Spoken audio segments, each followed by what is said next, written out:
ನಮಸ್ತೆ, welcome back to our channel. ನಾನು ರುಕ್ಮಿಣಿ ಬೆಂಗಳೂರು ಅಂತ. ನನ್ಗೊಂದು ಮೆಸೇಜ್ ಬಂದಿತ್ತು, ಒಂದು ಕಾಮೆಂಟ್. ಅದು ಏನಂತಂದ್ರೆ, ಮೇಡಮ್ ಕಸ್ಟಮರ್ ಹೇಳಿದ್ದು ಡಿಸೈನ್ಸ್ ಹೇಗೆ ನೆನ್ಪಿಟ್ಕೊಳ್ಳೋದು, ತುಂಬಾ ಬಟ್ಟೆ ಬಂದಾಗ ಹೇಗೆ ಮೇಂಟೈನ್ ಮಾಡೋದು ಅಂತ ಒಂದು ವಿಡಿಯೋ ಮಾಡಂತ ಹೇಳಿದ್ದಾರೆ. ಓಕೆ, ತುಂಬಾ ಬಟ್ಟೆ ಬಂತು ಅಂದ್ರೆ ಫಸ್ಟ್ ಆಫ್ ಆಲ್ ನೀವು ಮಾಡೋದೇನನ್ ಗೊತ್ತಾ, ಫಸ್ಟ್ ಅವ್ರು ಕೊಟ್ಟಿದ್ದು ಡೇಟು ಮತ್ತೆ ಆಮೇಲೆ ನಾವು ಕೊಡೋ ಡೇಟು, ಅಂದ್ರೆ ಅವ್ ಎಷ್ಟು ಟೈಮ್ ಮಧ್ಯದಲ್ಲಿ ನೀವು ಗ್ಯಾಪ್ ಇಟ್ಕೊಂತೀರಾ ಆ ಡೇಟ್ ಫಸ್ಟ್ ಮೆನ್ಷನ್ ಮಾಡಿ ನೀವು. ಯಾಕಂದ್ರೆ ಡೇಟ್ ಫಸ್ಟ್ ಕನ್ಫರ್ಮ್ ಇರಬೇಕು. ಅವ್ರು ಕೊಟ್ಟಿದ್ದ ಆ ಡೇಟಿಗೆ ನೀವು ಕಂಪಲ್ಸರಿ ಡೆಲಿವರಿ ಮಾಡೇಬೇಕು ಅವ್ರಿಗೆ. ಯಾಕಂದ್ರೆ ಒಂದ್ ವೇಳೆ ನೀವು ಸಪೋಸ್ ಆ ಟೈಮ್ ಕೊಟ್ಟಿಲ್ಲ ಅಂದ್ರೆ ಕಸ್ಟಮರ್ಗೆ ನಿಮ್ ಮೇಲೆ ಬ್ಯಾಡ್ ಒಪಿನಿಯನ್ ಬಂದ್ಬಿಡುತ್ತೆ. ಸೊ ಅದ್ರ ಸಂಬಂಧ ನೀವು ಫಸ್ಟೇ ಅವ್ರು ಕೊಟ್ಟಿದ್ದ ಡೇಟಿಗೆ ನೀವು ನಿಮ್ಗೆ ಎಷ್ಟು ಟೈಮ್ ಆಗುತ್ತೆ ಸ್ಟಿಚಿಂಗ್ ಮಾಡೋದು ಅನ್ನೋದು ನಿಮ್ಗೆ ಗೊತ್ತಿರ್ಬೇಕು.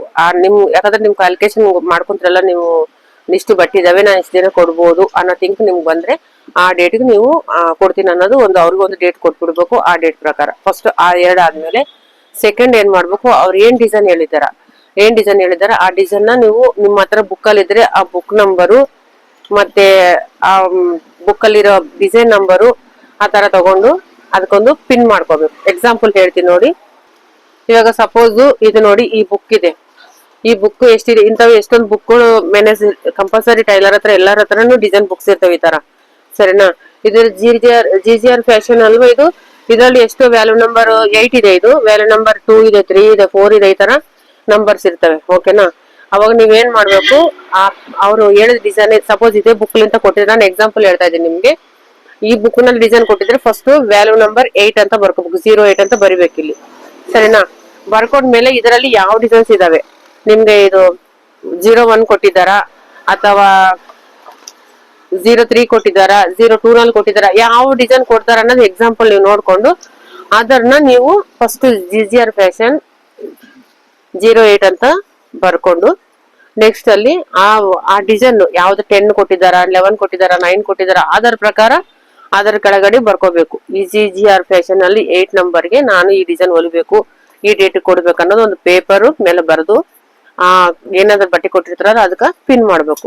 ಪಿನ್ ಮಾಡಿ ಆ ಡೇಟ್ ಕೊಡೋವೆಲ್ಲನು ಆ ಡೇಟಿಗೆ ಮಾತ್ರ ಕೊಡೋ ಬಟ್ಟೆ ಎಷ್ಟಿರ್ತಾವಲ್ಲ, ಅಂದ್ರೆ ಸಪೋಸ್ ಇವತ್ತು ಎಷ್ಟು ಡೇಟ್ ನಿಮ್ಗೆ, ಇವತ್ತು 28 ಅಲ್ಲ ಸರ್, 28ಗೆ ನಾನು ಇವತ್ತು ಡೆಲಿವರಿ ಮಾಡೋ ಎಷ್ಟಿದಾವೆ ಬಟ್ಟೆಗಳು ಅನ್ನೋದು ಇಷ್ಟು ಒಂದು 10 ಬ್ಲೌಸ್ ಇದಾವ, ಇಲ್ಲ 20 ಬ್ಲೌಸ್, ನಿಮ್ಗೆ ಫಸ್ಟ್ ಮೇಲೆ ಡಿಪೆಂಡ್ ಆಗಿರುತ್ತೆ ಅದು ಎಷ್ಟು ಕೊಡ್ತೀರಾ ಅನ್ನೋದು.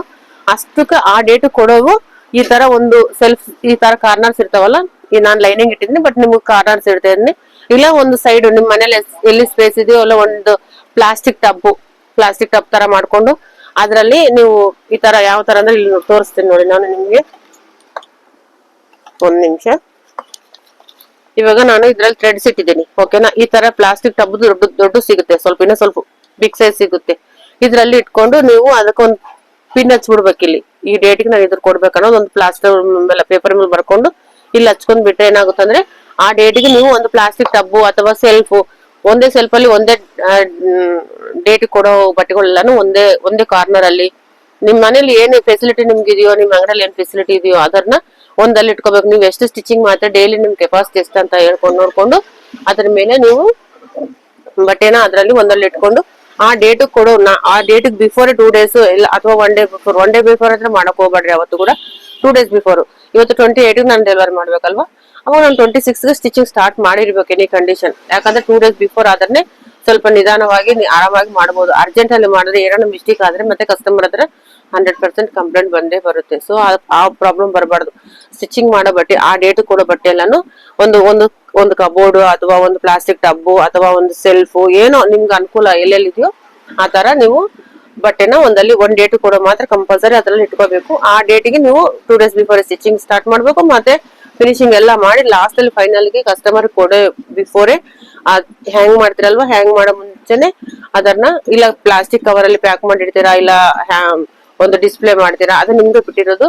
ಅವಾಗ ಏನ್ ಮಾಡ್ಬೇಕು ಅಂತ ಆ ಹೊಲ್ದಿರೋ ಬ್ಲೌಸ್ ನ ಒಂದ್ಸಲ ಚೆಕ್ ಮಾಡ್ಕೋಬೇಕು. ನೀವು ಯಾವ ತರ ಚೆಕ್ ಮಾಡ್ಕೋಬೇಕು, ಅವ್ರು ಕೊಟ್ಟಿದ್ ಮೆಜರ್ಮೆಂಟ್ ಪ್ರಾಪರ್ ಆಗಿದೆಯಾ, ಸ್ಲೀವ್ಸ್, ಹಾರ್ಮೋಲು, ಮತ್ತೆ ಮಿಡಿಲ್ ಚೆಸ್ಟ್, ವೇಸ್ಟ್, ನೆಕ್ ಎಲ್ಲಾನು ಚೆಕ್ ಮಾಡ್ಕೋಬೇಕು. ಯಾವೊಂದು ಹೆಚ್ಚು ಕಡಿಮೆ ಇದ್ರು, ಯಾಕಂದ್ರೆ ಅವ್ರು ಬಂದು ನಮ್ಗೆ ಕಂಪ್ಲೇಂಟ್ ಕೊಡೋದು ಬೇಡ. ನಾವೇ ಫಸ್ಟ್ ಪ್ರಿಪೇರ್ ಆಗಿಬಿಟ್ಟು ನಾವೇ ಒಂದ್ಸಾರಿ ಕ್ವಾಲಿಟಿ ಚೆಕಿಂಗ್ ಅಂತಾರ ಅದನ್ನ 100% ನಾವು ಚೆಕ್ ಮಾಡ್ಕೋಬೇಕು. ಎಲ್ಲೆಲ್ಲಿ ಥ್ರೆಡ್ಸ್ ಸ್ಟಿಚಿಂಗ್ ಏನನ್ನ ಫಿನಿಶಿಂಗ್ ಸರಿಯಾಗಿ ಬಂದಿಲ್ವಾ, ಉಕ್ಸು ಸರಿಯಾಗಿ ಹಾಕಿದಾರ ಇಲ್ವಾ, ಇವೆಲ್ಲ ಚೆಕಿಂಗ್ ಮಾಡ್ಕೊಂಡೆ ನೆಕ್ಸ್ಟ್ ನಾವು ಡೆಲಿವರಿ ಅವ್ರಿಗೆ ಕೊಟ್ಬಿಡ್ಬೇಕು. ಬ್ಲೌಸ್ ಆಗ್ಲಿ, ಡ್ರೆಸ್ ಆಗ್ಲಿ, ಅಥವಾ ಸಾರಿ ಫಾಲ್ ಹಾಕಿದ್ರೆ ನೀಟಾಗಿ ಸ್ಟಿಚಿಂಗ್ ಹಾಕಿದಾರ ಯಾರನ್ನ, ಯಾಕಂದ್ರೆ ನಾವು ಒಬ್ಬರೇ ಆ ಕೆಲಸ ಮಾಡೋಂತಾರಲ್ಲ, ಎಷ್ಟೋ ಜನ ಮಾಡ್ತೀವಿ ಇದ್ರಲ್ಲಿ ಕೆಲಸ. ಒಬ್ರು ಮಾಡೋಂತ ಕೆಲಸ ಮಾತ್ರ ಟೈಲರಿಂಗ್ ಫೀಲ್ಡ್ ಅಲ್ಲನೇ ಅಲ್ಲ. ಸೊ 4 ಜನ ಮಾಡ್ತೀವಲ್ಲ, 4 ಜನ ಕೈ ಒಂದಕ್ಕೆ ಸಂಬಂಧ ಇರಲ್ಲ. ಯಾರ್ಯಾರು ಅವ್ರವ್ರ ಇಷ್ಟ ಪ್ರಕಾರ ಮಾಡಿರ್ತಾರ, ಸ್ವಲ್ಪ ತಪ್ಪು ಮಾಡಿರ್ತಾರ, ಇದೆಲ್ಲ ನೋಡ್ಕೊಂಡು ಚೆಕ್ ಮಾಡಿ ಕಸ್ಟಮರ್ಗೆ ನೀವು ಡೆಲಿವರಿ ಮಾಡಿದ್ರೆ ನಿಮ್ ಬಿಸ್ನೆಸ್ ತುಂಬಾ ಸಕ್ಸಸ್ಫುಲ್ ಆಗಿ ನಡೆಯುತ್ತೆ.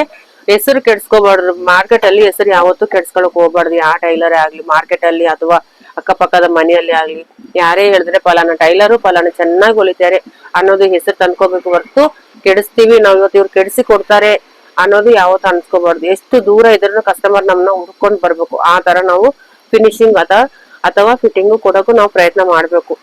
ಗೊತ್ತಾ, ಇದೊಂದು ದೊಡ್ಡ ಸಮುದ್ರ. ಇದ್ರಲ್ಲಿ ಎಷ್ಟು ಬೇಕಾದ್ರೆ ನಾವು ಈಜಾಡ್ಬೋದು. ಎಷ್ಟು ದೊಡ್ಡದು. ನಾವ್ ಇದನ್ನ ಒಂದೊಂದು ಮಿಷಿನ್ ಇಟ್ಕೊಂಡು ಸ್ಟಾರ್ಟ್ ಮಾಡಿದ್ರು 100 ಮಿಷಿನ್ ಮೇಂಟೆನೆನ್ಸ್ ಮಾಡ್ತಾ ಇದಾರೆ ಇವಾಗ. ಆ ತರ ಈ ಫೀಲ್ಡ್ ಇದಾರೆ. ಬಟ್ಟೆ ಎಲ್ಲರಿಗೂ ನೀಡಿದೆ. ಡೈಲಿ ಹಾಕೊಳ್ಳೋದು ಬಟ್ಟೆ, ಊಟ, ಇರಕ್ಕೊಂದು ನೆರಳು, ಈ 3 ಕಂಪಲ್ಸರಿ ಬೇಕೇ ಬೇಕು. ಸೊ ಅದನ್ನ ನಾವು ಮನಸ್ಸಲ್ಲಿ ಇಟ್ಕೊಂಡು, ಯಾಕಂದ್ರೆ ಒಂದು ಸೀರೆ ತಗೋಬೇಕು, ಒಂದು ಲೇಡಿ, ಯಾರನ್ನ ಕಸ್ಟಮರ್, ಒಂದು ಹೆಣ್ಮಗಳು, ನೀವೇ ಅನ್ಕೊಳ್ಳಿ. ಸಪೋಸ್ ನಾವು ಒಂದು ಸೀರೆ ಪರ್ಚೇಸಿಂಗ್ ಮಾಡ್ಬೇಕಾದ್ರೆ ಒಂದ್ 10 ಸೀರೆನೆ ತೆಗಿಸ್ತೀವಿ, ಹೌದಿಲ್ವಾ? 10 ಸೀರೆ ತೆಗಿಸಿ ಒಂದು ಸೆಲೆಕ್ಟ್ ಮಾಡ್ತೀವಿ. ಆ ಸೆಲೆಕ್ಟ್ ಮಾಡಿದ ಸಾರಿ ನಮ್ಮೂರ್ ಬಂದು ಪಾಪ ಅವ್ರು ನಮ್ಮ ಮೇಲೆ ನಂಬಿಕೆ ಇಟ್ಟು ನಮ್ಗೆ ಕೊಟ್ಟಿದ್ಮೇಲೆ ನಾವ್ ಏನ್ ಮಾಡ್ತೀವಿ, ಅದನ್ನ ಇಷ್ಟ ಬಂದಂಗ ಅಂದ್ರೆ ನೀಟಾಗಿ ಕೊಟ್ರೆ ಪರವಾಗಿಲ್ಲ. ಸಪೋಸ್ ಇಷ್ಟ ಬಂದಂಗ ನೀವು ನೀಟಾಗಿ ಕಟ್ ಮಾಡಿರ್ತಾರ, ಸ್ಟಿಚಿಂಗ್ ಮಾಡೋರು ನೀಟಾಗಿ ಮಾಡ್ತಾರೆ ಇಲ್ಲ, ಅದನ್ನ ನೋಡ್ಕೋಬೇಕು. ಅಬ್ಸರ್ವೇಷನ್ 4 ದಿಕ್ಕಲ್ಲೂ ನಮ್ ಕಣ್ಣಿರ್ಬೇಕು. ಒಂದು ದಿಕ್ಕಿದ್ರೆ ನಡೆಯಲ್ಲ. ಯಾಕಂದ್ರೆ ಸ್ಟಿಚಿಂಗ್ ಮಾಡೋರು ಕರೆಕ್ಟಾಗಿ ಸ್ಟಿಚಿಂಗ್ ಮಾಡ್ತಾ ಇದಾರ, ಲೈನಿಂಗ್ ಅಟ್ಯಾಚ್ ಪರ್ಫೆಕ್ಟ್ ಆಗ್ತಾ ಇದೆಯಾ ಇಲ್ವಾ, ಇವೆಲ್ಲಾನು ಕಂಪಲ್ಸರಿ ಮೆನ್ಷನ್ ಆಗೇ ಆಗುತ್ತೆ ಟೈಲರಿಂಗ್ ಫೀಲ್ಡ್ ಅಲ್ಲಿ. ಹೆಮ್ಮಿಂಗ್ ಮಾಡೋರು ಇವೆಲ್ಲಾನು ನೋಡ್ಕೊಂಡು, ಆಮೇಲೆ ಯಾಕಂದ್ರೆ ಅವ್ರು ಇಷ್ಟಪಟ್ಟು ತಂದಿದ್ದ ಸೀರೆನ ನಾವು ಕೆಡ್ಸಿಕೊಟ್ರೆ ಅವ್ರು ತುಂಬಾ ಮನಸ್ಸು ನೋಯಿಸ್ಕೊಂತಾರೆ. ಆ ಕೆಲಸ ನಾವ್ ಎಂದಿಗೂ ಮಾಡಕ್ಕೆ ಹೋಗ್ಬಾರ್ದು. ಎಲ್ಲರೂ ಹೆಣ್ಮಕ್ಳದ್ದು ಹೇಳ್ತಾ ಇದ್ದೀನಿ, ನಾವು ಕೂಡ ಅಂದ್ರೆ ನೀವು ಕೂಡ ಆಯ್ತು, ಯಾರನ್ನಾಗ್ಲಿ. ಈಗ ನೀವೇ ಸಪೋಸ್ ಹೋಗಿ ಅಂಗಡಿಗೆ ಹೋದ್ರೆ ಒಂದ್ ಸೀರೆ ಒಂದೇ ಸರ್ ತಗೊಂತೀರಾ?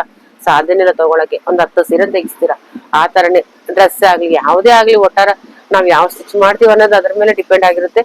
ಸ್ಟಿಚಿಂಗ್ ಮಾಡಿವ, ಪರ್ಫೆಕ್ಟ್ ಆಗಿ ನಿಮ್ಗೆ ಬಂದಿಲ್ಲ ಅಂದ್ರೆ ಅದ್ರ ಬಗ್ಗೆ ಥಿಂಕ್ ಮಾಡಿ. ಡಿಸೈನರ್ ಕೊಟ್ಟಿದ್ರೆ ಡಿಸೈನ್ ಬೇರೆ ಪೇಪರ್ ಮೇಲೆ ಪ್ರಾಕ್ಟೀಸ್ ಮಾಡಿ, ಆಮೇಲೆ ನೀವು ಸ್ಟಿಚಿಂಗ್ ಹೋಗಿ. ಒಂದು ರಫ್ಲಿ ಒಂದು ಇದು ಮಾಡ್ಕೊಳ್ಳಿ. ನಿಮ್ಗೆ ಡಿಸೈನ್ ಸಪೋಸ್ ಯಾವ್ದನ್ ಡಿಸೈನ್ ತುಂಬಾ ಹೆವಿ ಇದೆ, ಕಷ್ಟ ಆಗ್ತಾ ಇದೆ ನಿಮ್ಗೆ, ಅಂದಾಗ ಪ್ಯಾಚ್ ವರ್ಕ್ಗಳು ಬರ್ತವೆ. ಪ್ಯಾಚ್ ವರ್ಕ್ ಅಲ್ಲಿ ಪ್ರಾಬ್ಲಮ್ಸ್ ಇದಾದಂದ್ರೆ ರಫ್ಲಿ ನೀವು ಒಂದು ½ an hour 1 hour ನಿಮ್ ಟೈಮ್ ಸ್ಪೆಂಡ್ ಮಾಡಿ ಅದನ್ನ ರಫ್ಲಿ ಒಂದ್ಸಾರಿ ಸ್ಟಿಚ್ ಮಾಡ್ಕೊಳ್ಳಿ. ಇಲ್ಲ ನೀವು ಕಟಿಂಗ್ ಮಾಡಿ, 10 ಪೇಪರ್ ವೇಸ್ಟ್ ಆದ್ರೆ ಪರವಾಗಿಲ್ಲ, ಕಟಿಂಗ್ ಮಾಡಿ. ಆಮೇಲೆ ನೀವು ಕ್ಲಾತ್ ಮೇಲೆ ಲೈನಿಂಗ್ ಮೇಲೆ ಕಟಿಂಗ್ ಮಾಡಿ ಸ್ಟಿಚಿಂಗ್ ಮಾಡಿ ಅವ್ರಿಗೆ ಕೊಡಿ. ಇದು ಮೇನ್ ಟೈಲರ್ದು ಕೆಲಸ ಆಗುತ್ತೆ. ಸೊ ಅದರ ನೀವು ಇದನ್ನ ಇನ್ನೊಂದ್ ಏನಂದ್ರೆ, ಅದು ಹೆಂಗ ಮ್ಯಾನೇಜ್ ಮಾಡ್ಬೇಕಂತ ಇದನ್ನೇ ಮ್ಯಾನೇಜ್ಮೆಂಟ್ ಅಂತಾರೆ. ಬಂದಿದ್ದ ಬಟ್ಟೆಗಳನ್ನ ಟೈಮ್ ಪ್ರಕಾರ ಕೊಡೋದು, ಮತ್ತೆ ಒಂದು ಆ ಡೇಟ್ ಕೊಡೋವು. ಎಷ್ಟು ಒಂದ್ 10 ಪೀಸ್ ನೀವು ಕೆಪಾಸಿಟಿ ಇದ್ರೆ 10 ಪೀಸ್ ಒಂದ್ ಕಡೆ ಇಟ್ಕೊಳ್ಳೋದು, ಇದನ್ನ ಮ್ಯಾನೇಜ್ ಅಂತಾರೆ. ಡಿಸೈನ್ಸ್ ಕೂಡ ಒಂದ್ ವೇಳೆ ಮೊಬೈಲ್ಗೆ ನಂಬರ್ಗೆ ಅವರು ಡಿಸೈನ್ ಸೆಂಡ್ ಮಾಡಿದ್ರೆ, ಆ ಡೇಟ್ ಮೊಬೈಲ್ ನಂಬರ್ಗೆ ಯಾವ ಡೇಟ್ ಸೆಂಡ್ ಮಾಡಿದ್ರು ಆ ಡೇಟ್ಗೆ, ಯಾಕಂದ್ರೆ ಆ ಡೇಟ್ಗೆ ನಿಮ್ಗೆ ಮೊಬೈಲ್ ಬಂದಿರೋ ಡೇಟ್ಗೆ ನೀವು ಮೆನ್ಷನ್ ಮಾಡ್ಕೊಂಡು ಅದನ್ನ ಬರ್ಕೊಳ್ಳಿ. ಒಂದ್ ವೇಳೆ ನಿಮ್ಗೆ ನೆನಪಿರಲ್ಲ, ಯಾಕಂದ್ರೆ ಈ ಫೀಲ್ಡ್ ಸ್ವಲ್ಪ ನೆನಪು ಶಕ್ತಿ ಕಡಿಮೆ ಆಗ್ಬಿಡುತ್ತೆ. ಜಾಸ್ತಿ ನನಗ್ ಗೊತ್ತಿದ್ದಲ್ಲ, ನನಗಾದ್ರೆ ಹಾಗೆ ಹೋಗುತ್ತೆ. ನಾನ್ ನೆನಪಿರಲ್ಲ, ನನ್ಗೆ ಬೇಗನೆ ಮರ್ತೋಗ್ಬಿಡುತ್ತೆ. ನಾನು ಅದೇ ತರ ಇರುತ್ತೆ, ನನ್ನಂತವರೇ ಇರ್ತಾರೆ. ಎಲ್ಲ ಕಂದರ ಮನುಷ್ಯರು ತಾನೆ, ಯಾರಿಗೂ ನೆನಪಿರುತ್ತೆ. ಆ ತರ ಹೋಗಿ ಏನ್ ಮಾಡ್ಬೇಕು, ಅದನ್ನ ವಾಟ್ಸಪ್ ಅಲ್ಲಿ ಡಿಸೈನ್ ಇದೆ ಅಂತಂದು ಮೆನ್ಷನ್ ಮಾಡ್ಕೋಬೇಕು. ನೀವು ಮೆನ್ಷನ್ ಮಾಡ್ಕೊಂಡು ಬರ್ಕೊಂಡು ಒಂದ್ ಚೀಟಿ ತಗೊಂಡು ಅದಕ್ಕೆ ಪಿನ್ ಮಾಡಿ ಇಟ್ಕೋಬೇಕು. ಪಿನ್ ಮಾಡ್ಕೊಂಡ್ರೆ ನಿಮ್ಗೆ ಆಟೋಮೆಟಿಕ್ ಗೊತ್ತಾಗುತ್ತೆ ನಿಮ್ ಆನ್ಸರ್ಗೆ, ನಿಮ್ ಕ್ವಶನ್ಗೆ ಇದು ನನ್ನ ಆನ್ಸರು. ನಿಮ್ಗೆ ಹೇಗ್ ಅನ್ಸುತ್ತೆ ಈ ವಿಡಿಯೋ ಹೇಳಿ. ನೆಕ್ಸ್ಟ್ ವಿಡಿಯೋದಲ್ಲಿ ಮತ್ತೇನ ನಿಮ್ಗೆ ಏನ್ ಡೌಟ್ಸ್ ಇದ್ರೆ ಕಾಮೆಂಟ್ ಮಾಡಿ, ನಾನು ಎಲ್ಲಾನು ಆನ್ಸರ್ ಇದ್ ಮಾಡ್ತೀನಿ. ನನಗೆ ಗೊತ್ತಿದ್ದಲ್ಲ ನಾನು ಹೇಳ್ತೀನಿ. ನಾನೇನ್ ಇದಿಲ್ಲ, ಬಟ್ ಗೊತ್ತಿದ್ದಲ್ಲ ನಾನು ಹೇಳ್ತೀನಿ. ಇನ್ನ ಬ್ಲೌಸ್ ಸ್ಟಿಚಿಂಗು ಮತ್ತೆ ಕಟೋರ ಕಟಿಂಗ್ ಎಲ್ಲ ಹೇಳಿದ್ದಾರೆ. ಬಟ್ ನನ್ನ ಟೈಮ್ ನೋಡ್ಕೊಂಡು ನಾನು ಹೇಳ್ತೀನಿ. ತುಂಬಾ ಬಿಸಿ ಇದೆ, ಮದುವೆ ಸೀಸನ್ ಅಲ್ವಾ, ತುಂಬಾ ಹೆವಿ ಪ್ರೆಷರ್ ಇದೆ ನನ್ ಮೇಲೆ. ಅದನ್ನ ನೋಡಿ ಒಂದ್ 10 ನಿಮಿಷ 15 ನಿಮಿಷ ಟೈಮ್ ತಗೊಂಡು ವಿಡಿಯೋ ಮಾಡ್ತಾ ಇದ್ದೀನಿ. ಏನ್ ತಪ್ಪು ತಿಳ್ಕೊಬೇಡಿ, ಎಲ್ಲರಿಗೂ ಆನ್ಸರ್ ಮಾಡ್ತಾ ಇಲ್ಲ ಅಂತ ಬೇಜಾರ್ ಮಾಡ್ಕೋಬೇಡಿ. 100% ಎಲ್ಲರಿಗೂ ನಾನು ಕಂಪಲ್ಸರಿ ನೆಕ್ ಶೋಲ್ಡರ್ ಡ್ರಾಪ್ ಆಗ್ಲಾರ್ದಂಗೆ ಯಾವ ತರ ಸ್ಟಿಚಿಂಗ್ ಮಾಡ್ಬೇಕು, ಕಟೋರ ಬ್ಲೌಸ್ ಈಸಿ ಮೆಥಡ್ ಅಲ್ಲಿ ಹೇಳ್ಕೊಡ್ತೀನಿ. ನಾನು ವಿಡಿಯೋಸ್ ಫಾಲೋ ಮಾಡಿ. ಹೊಸಬ್ರಿದ್ರೆ ಸಬ್ಸ್ಕ್ರೈಬ್ ಮಾಡ್ಕೊಳ್ಳಿ. ನೀವು ಒಂದು ಲೈಕ್ ತಪ್ಪದೇ ಮಾಡಿ, ಯಾಕಂದ್ರೆ ನೀವು ಲೈಕ್ ಮಾಡೋದ್ರಿಂದ ಅಂತ ನಮ್ಮಂತ ಟೈಲರ್ಸ್ ಗೊತ್ತಿರ್ಲಾರ್ದವ್ರಿಗೆ ಎಷ್ಟೋ ಜನಗೆ ಈ ವಿಡಿಯೋ ಶೇರ್ ಮಾಡ್ತಾರೆ. ಶೇರ್ ಆಗುತ್ತೆ 100%. ದಯವಿಟ್ಟು ಒಂದು ಲೈಕ್ ಮಾಡ್ಕೊಳ್ಳಿ. ಲೈಕ್ ಮಾಡಿ, ಹೊಸಬ್ರಿದ್ರೆ ಸಬ್ಸ್ಕ್ರೈಬ್ ಮಾಡ್ಕೊಳ್ಳಿ. ನಾನು ಎಲ್ಲರಿಗೂ ಉಪಯೋಗಕಾರ ಆಗಂತ ವಿಡಿಯೋಸೇ ಮಾಡ್ತೀನಿ. ನನ್ನ ಒಪಿನಿಯನ್ ಅದೇ, ನಾನು ಜೆನ್ಯೂನ್ ಆಗೇ ಹೋಗ್ತೀನಿ.